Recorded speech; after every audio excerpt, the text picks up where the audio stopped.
I stood in my father's lawyer's office with every eye fixed on me. The room smelled like old books and polished wood, but all I felt was heat rising in my face. Vanessa sat across from me in her sharp blue dress, legs crossed, lips curved in a fake sad smile. She sighed loudly, acting like this was hard for her. Then she slid a document across the table toward me. "Clara, please," she said. "Don't pretend you forgot. You signed this. You said you didn't want the money." My stomach dropped. My signature, my name, was written at the bottom of the page. But it wasn't mine. It was a copy, a perfect lie. Relatives whispered behind me. Someone muttered, "Unbelievable." My mother avoided my gaze, staring at her hands like they held answers. Mr. Hargrove, my father's lawyer for more than 20 years, looked unsure. He cleared his throat. "I was told Clara wished to forfeit her share." I felt my voice shake. "I never signed anything." Vanessa let out a soft, mocking laugh. "Always so dramatic." I looked at the signature again, cold running through my body. I knew I didn't sign it. But the cliffhanger came when Mr. Hargrove said quietly, "If that's true, we finalize today." I tried to speak, but my voice felt weak under every judging stare. Vanessa placed a gentle hand on my mother's shoulder as if she were the caring daughter. "She always does this," she said. "Clara wants attention. She's making a scene because Dad left me the main house. It's sad." "Sad," I choked out. "You forged my signature." Gasps filled the room. Vanessa widened her eyes, pretending to be hurt. "Why would I do that? You said you didn't want anything tied to Dad after those fights, remember?" I stared at her, stunned. She was rewriting history right in front of me, and they were believing her. My aunt whispered to my cousin. She always was jealous of Vanessa. I felt the humiliation burn. My own mother finally looked at me, but her eyes were tired, unsure. "Clara, maybe we should step outside." "No," Vanessa cut in fast. "Let's finish this." Mr. Hargrove sighed, rubbing his forehead. "Miss Bennett, if that signature is valid, we can proceed with the transfer to your sister today." I shook my head, desperate. "It's not valid." He nodded slowly. "Then you'll need proof." Proof, I had none. And with that, he ended the meeting. "If no one objects, we sign today." I drove home with my hands shaking on the steering wheel. I could still hear Vanessa's voice echoing in the office, smooth and practiced. She had played the part perfectly. My family had swallowed it whole. The sadness in my chest was heavy, almost painful. I thought about everything I'd done for her, how I had paid her college tuition when she struggled, how I got her an internship, how I let her live with me rent-free for 6 months after her breakup. And this was how she repaid me. I parked outside my apartment and sat there, unable to move. My father's last days flashed in my mind, the way he squeezed my hand and whispered, "Look out for your sister, Clara. She's fragile." Fragile people didn't forge signatures. As I walked inside, something strange tugged at my memory. An old moment, blurry but sharp enough to feel wrong. A few years ago, Vanessa borrowed my ID. She said she needed it for a lease application because her wallet had been stolen. I didn't think twice. She handed it back a week later. But now I remembered something I hadn't noticed before. The ID she returned wasn't the same laminate texture. It felt newer, lighter. Had she replaced it, after copying my signature? I tore through my drawer, searching for my old files. Something didn't sit right. My real ID had a small scratch on the top right corner from when I dropped it at the DMV. The one I had now didn't. Had she copied it back then? I called the notary's office listed on the forged inheritance form. My voice trembled as I asked whether they had verified my signature. The woman on the phone clicked her keyboard a few times. "Yes, the signature matched another application we had on file from you," she said. "What application?" I asked. "Your lease renewal from 3 years ago." My heart sank. Vanessa had used that moment. When she borrowed my ID, it hadn't been a lease application after all. She had filed something under my name to create a record of my signature. "There's also a witness signature," the woman added. My throat tightened. "Whose?" She hesitated. "It looks like your mother." I froze. My own mother had signed as witness for a forged will transfer. The betrayal hit me like a punch. My mother wasn't clueless. She had helped. Right when I thought my chest couldn't tighten anymore, the woman added, "We also have the document scanned. I can email it to you." And then she said the line that changed everything. "It's definitely not your handwriting." I drove straight to my mother's house. She opened the door with a tired smile, like nothing had happened. "Clara, honey, now isn't a good time." I stepped inside. "Why did you sign that paper?" Her eyes flickered, and she looked away. "Your sister said it was just a copy. She said you two had already agreed." "I never agreed," I said sharply. She wrung her hands. "Clara, you know Vanessa, she doesn't handle stress well. I didn't want her falling apart again. I thought I was helping. Helping her lie, helping her steal, helping her destroy me." I felt anger rising, but beneath it was something worse, hurt, deep, shaking hurt. "So you chose her over me, again." My mother swallowed hard. "I just wanted peace." Peace built on a lie was not peace. I turned to leave, but something caught my eye under the stairs.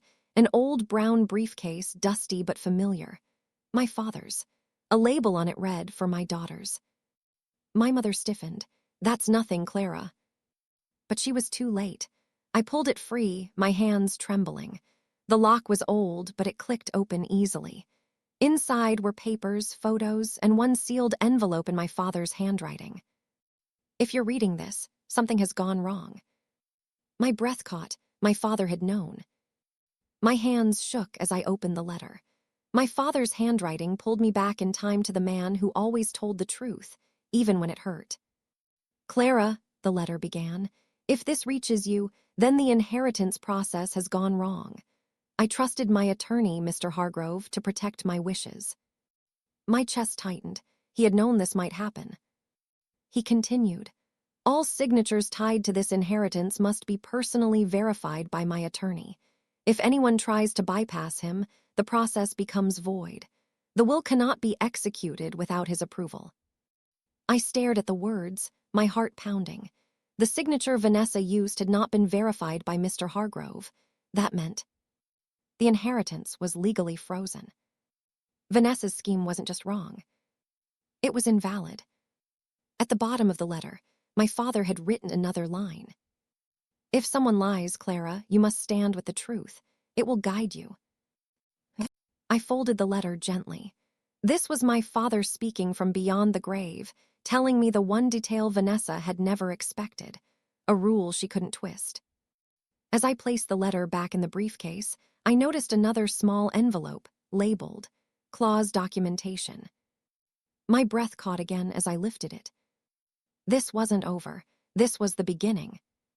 Back home, I spread the documents across my table. The clause was simple but powerful.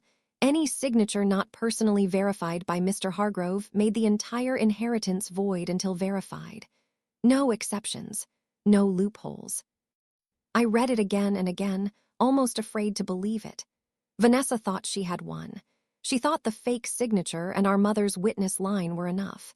But she had missed the one thing my father had hidden just for this moment. The tiny detail that changed everything. I whispered to myself, "Dad, you knew." And then it hit me. Vanessa had rushed the process. She wanted it done before anyone questioned it. She assumed no one would check. She underestimated me. My fear slowly shifted into something steadier. Not anger, not revenge. Clarity. I gathered all the papers into a folder. My father hadn't left me helpless. He had left me a shield. I hadn't even begun to use it. As I packed everything away, a new thought struck me, sharp and unsettling. Vanessa didn't just forge a signature. She had planned this for years. But now, for the first time, I had the advantage. And Vanessa had no idea what was coming. The next morning, I went to Mr. Hargrove's old law office. His assistant, a woman named Janice, greeted me kindly. She remembered me from years ago. When I explained why I came, her expression shifted from polite to serious. She led me to a back room where old files were kept. "We never verified any signature from you," she said. "Mr. Hargrove was strict about that." She searched through digital records, then opened a folder. "Here," she said, handing it to me. It contained archived copies of the false inheritance forms. My stomach twisted. On one page, my name appeared with a set of initials beside it. My initials. Except they weren't mine. Next to the witness line was the name R. Dale. Vanessa's boyfriend. Janice looked at me. There's something else. She handed me another sheet. These are Vanessa's statements. She said you were emotionally unstable and wanted no part of the family property. I felt heat rise in my chest. She had built a whole story around me, twisting every weakness she thought I had. But now I had proof, real, documented proof. I took a deep breath. Thank you, this is everything. As I left the office, I knew my next step clearly. I had to find R. Dale. I found his number through an old contact list Vanessa once shared during a family holiday. When he answered, his voice was shaky, like he already knew why I was calling. Hi Dale, it's Clara. Silence, then a nervous chuckle. Oh, hey. I think you know why I'm calling. He exhaled sharply. Look, I didn't want to get involved. She said it was harmless. Forging a will isn't harmless, I said quietly. That broke him. Words spilled out fast. She told me her dad wanted her to have everything. She said you didn't care about the inheritance. She said your signature was just like a formality. I stayed silent, letting him talk. She made me sign as witness. She promised she'd pay me $5,000. I swear I didn't know it was illegal. I swear. I asked softly, did you know she forged my signature? He sounded defeated. Yes. I clicked the recorder on my phone, keeping my tone calm. Dale, can you repeat that? He did, every detail, every lie, every step Vanessa took. By the time he finished, his voice cracked. Please don't let her ruin me. It's not me you should fear, I said. It's the truth. And I ended the call with the confession recorded. I emailed the recording to Mr. Hargrove's firm anonymously. I expected silence. Instead, they replied within 2 hours. We need to meet urgently. That night, Vanessa called me. Her voice, once confident, sounded strained. Did you talk to Hargrove's office? I leaned back, letting the calm settle in my chest. Not yet. She scoffed. Then why are they calling me? They said there's a problem with the paperwork. Maybe you should ask them what the problem is. Her breathing quickened. Clara, what did you do? I didn't answer. Silence grew between us, heavy, pressured. Vanessa finally whispered, don't ruin this for me. Ruin, she had tried to erase me, rewrite me, replace me. I spoke slowly. If you had told the truth, there'd be nothing to ruin. Before she could reply, I hung up. I stared at the folder on my table. The letter from my father, the clause, the documents, Dale's confession. This wasn't about revenge. It was about justice. And for the first time since the will reading, I felt the ground steady beneath my feet. Tomorrow, everything would begin to shift. I walked into the living room feeling strangely steady, even with everything spinning. My mother had called for a family meeting, saying we all needed to calm down and talk. Vanessa sat across from me with her arms folded, acting offended, like I was the problem. I placed my father's letter gently on the table so everyone could see it. My mother's breath caught. Vanessa tried to say the handwriting wasn't real, but she couldn't hide the flicker in her eyes when she saw our father's signature. The room felt tight, heavy with truth pressing into every corner. I didn't raise my voice. I didn't need to. I just explained what the clause meant and how Dad wrote it specifically to prevent exactly this. Vanessa trembled, trying to act confused, but her guilt showed through every crack. I finally saw the shift begin, my mother's eyes widening, realizing what her silence had enabled. The next morning, I stepped outside to find neighbors looking at me strangely. My phone buzzed nonstop. When I finally checked it, I saw the posts. Vanessa had spread a story online saying I forged a letter to frame her for inheritance theft. She really was desperate. People believed her because she sounded confident, dramatic, emotional. She always knew how to play the victim. I felt tired more than angry. My name was being dragged through the mud by my own sibling, yet I stayed focused. My truth didn't need noise. Still, seeing strangers calling me greedy and heartless hit something deep. I spent the day quiet, sorting papers, trying to breathe. Just when I felt the weight pulling me down, an email notification popped up anonymous, but the subject line made my chest tighten. "You're not the only one she hurt." I opened the email slowly. It was from a woman who used to work at Vanessa's firm. Her message was long, shaky, and painfully familiar. She said Vanessa pinned missing company funds on her and even used my name on internal documents to shield herself. She attached scans of the papers she kept, my name scribbled in Vanessa's messy handwriting, my signature forged on expense approvals I had never seen. I stared at the screen, not sure whether to cry or finally feel validated. Someone else had lived through Vanessa's lies. Someone else had lost because of her. Reading the message, I understood that my sister's betrayal wasn't personal, it was habitual. A pattern. A life built on shortcuts and manipulation. The attachments she sent weren't just proof. They were a map of everything Vanessa thought she could get away with forever. That evening, I spread every document across my dining table. Vanessa's false statements, the forged initials, the notary call notes, the ex-employee's proof. I organized everything into folders, color-coded and dated, creating a timeline of deception that felt almost unreal. Instead of lashing out publicly, I chose silence and precision. A quiet strategy. My father always said, "A calm mind wins storms," and for the first time I understood what he meant. I didn't think about revenge. I thought about truth, fairness, and the future he wanted for us. When I finally zipped everything neatly into a binder, I felt a calm settle over me. Tomorrow, I would take all of it to Mr. Hargrove's firm, not to destroy Vanessa, but to correct what she had broken. The next morning, the conference room smelled of old books and polished wood. Mr. Hargrove's new partner, a sharp-eyed woman named Lawson, examined every page I brought. She spoke quietly, methodically, confirming each irregularity. When she verified that the signature on the supposed waiver had never passed through their office, something inside me finally clicked into place. Everything Vanessa built was about to unravel, because she'd never expected anyone to look this closely. Lawson leaned back, hands folded, and explained that the clause in my father's will was binding. Without verification, the document was invalid. It wasn't a matter of opinion or emotion. It was law. Hearing that, I felt a release in my chest I hadn't realized I needed. My father hadn't left me powerless after all. The days that followed felt strangely quiet. I kept living my regular routine while the legal wheels turned in the background. Meanwhile, Vanessa was online flaunting vacations, shopping bags, cocktail parties, spending an inheritance that was never legally hers. I watched her from a distance, not with anger, but with an odd kind of sadness. She wasn't celebrating victory. She was drowning in distraction, using money to fill the hollow space where honesty should have been. My mother called often, trying to keep peace, trying to pretend everything would fix itself. But I already knew the truth. The storm wasn't coming. It had already started. And Vanessa was still dancing in the rain as if she couldn't feel the thunder getting closer. The official notice finally went out. A formal cease and desist letter from Hargrove's firm, citing active investigation into forgery and fraud.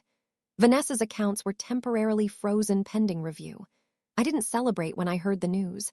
I just sat quietly on my couch, holding the mug of tea I'd made minutes earlier. My hands were steady for the first time in weeks. She had crossed a line, and now the consequences were catching up naturally. Later that evening, when I heard frantic knocking at my door, I already knew who it was. I took a breath before opening it, bracing myself not for confrontation, but for the surge of emotions that would surely fill the doorway. Vanessa stood there with streaked mascara and trembling breaths. She didn't look angry this time, she looked scared. She started with excuses, saying it was just a little lie and that I was overreacting. She blamed stress. She blamed her boyfriend. She blamed our mother. She blamed everyone but herself. I didn't interrupt her. I just listened until she ran out of words and finally stared at me with wet lashes, waiting for my sympathy. When I spoke, my voice was soft but steady. I reminded her of what she had actually done, forged our father's will, lied to the entire family, signed my name to things that could have ruined me. She lowered her eyes like a child caught stealing. For the first time, she seemed to actually understand the magnitude of her choices. Mom came over the next day, visibly shaken. She sat at my dining table and confessed what she had done. Her voice wavered as she explained that Vanessa told her the document was just a copy, something harmless. She admitted she didn't question it because she wanted to keep peace, to avoid fights, to prevent Vanessa from spiraling. I listened quietly, letting her speak through her tears. I felt hurt, yes, but also strangely calm. She wasn't malicious. She was overwhelmed, weak in moments where strength was needed. Then she told me something that stopped me in place. My father, months before his death, had warned her that Vanessa might try to manipulate the will. He told her to stay vigilant. And she had failed him, failed both of us. Hearing that truth settled deep inside me. Before leaving, Mom reached into her purse and pulled out a small USB drive. She said it came from Dad's safe, something she had been afraid to look at until now. I plugged it into my laptop with trembling fingers. The video that opened showed my father sitting in his study, thin but alert, speaking directly to the camera. He explained the inheritance clause, why he added it, and what it meant. He spoke clearly, knowing someone might try to twist his intentions. Hearing his voice again felt like being wrapped in a blanket I'd forgotten I owned. His final message was simple. If this recording is being played, it means someone lied, and the truth will protect you, Clara. I closed the laptop slowly. My father had prepared for this moment long before any of us knew it was coming. I returned to Mr. Hargrove's office the next morning with the USB drive in hand. The legal team gathered around as I played my father's video for them. No one spoke while he explained the clause, the verification requirement, and the possibility of someone manipulating the will. His voice carried a calm authority that filled the entire conference room. When the recording ended, there was no debate, no confusion. The evidence was clear and irrefutable. The legal team reopened the case immediately and reclassified Vanessa's inheritance as fraudulent pending full review. I felt no triumph, only a quiet, steady relief. Everything was finally aligning with truth. Later that afternoon, news broke online. Vanessa's boyfriend, desperate to protect himself, leaked the story publicly. My name was suddenly cleared, and the narrative began shifting, not because I fought loudly, but because the facts finally spoke for themselves. Within days, Vanessa's world began to collapse. Her business partners withdrew from projects. Clients backed out. The inheritance house, already in her name, was repossessed pending legal investigation. She tried posting online to defend herself, but the comments were no longer supportive. People questioned her story, pointing out her inconsistencies, her sudden silence on details she once bragged about. Meanwhile, I stayed quiet, choosing not to engage. I watched from a distance as the truth unraveled everything she built on deception. I didn't enjoy her downfall, but I didn't carry guilt either. Actions have weight, and hers were finally landing. One afternoon, a courier delivered a thick envelope addressed to me. Inside was a lawsuit notice. Vanessa was suing me for emotional distress and defamation. Her denial had become desperation, and she was still reaching for someone else to blame. I brought the lawsuit notice straight to my lawyer. She skimmed through it with a raised eyebrow, then calmly opened a folder with all the evidence we'd gathered. The documents, the forged signatures, the statements, the video from my father, they formed an unshakable foundation. We filed a countersuit immediately, not out of revenge, but to make sure the truth stood firm in the eyes of the court. The paperwork was thick, detailed, and painfully thorough. As we signed the final pages, my lawyer explained that the court date had been scheduled. When I read the date on the top of the document, my breath caught in my chest. It was set for the anniversary of my father's death. It felt symbolic, almost poetic. A part of me hoped he would have been proud of the way I chose patience and clarity over chaos. The courtroom was quiet when we stepped inside. Vanessa sat across the aisle looking smaller than I'd ever seen her, her confidence drained by weeks of unraveling lies.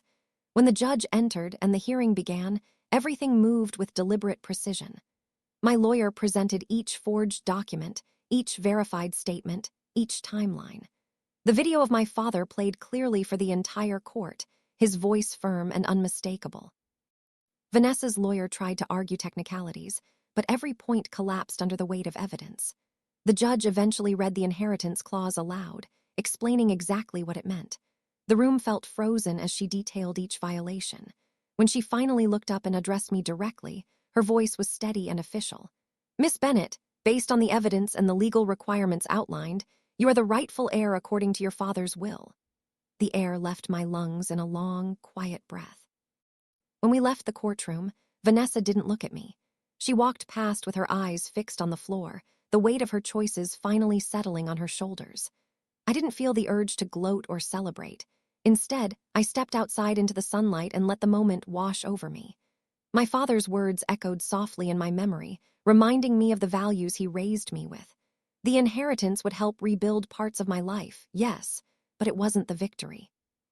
The real victory was reclaiming my voice after being silenced, erased, and doubted. In the weeks that followed, I donated a portion of the estate to a legal aid fund supporting women facing financial manipulation and abuse, women who didn't have the resources I did. It felt right. It felt aligned with who I wanted to be. In the end, justice didn't roar. It didn't threaten. It didn't destroy. It simply stood, calm and unwavering, in the space where lies once tried to live.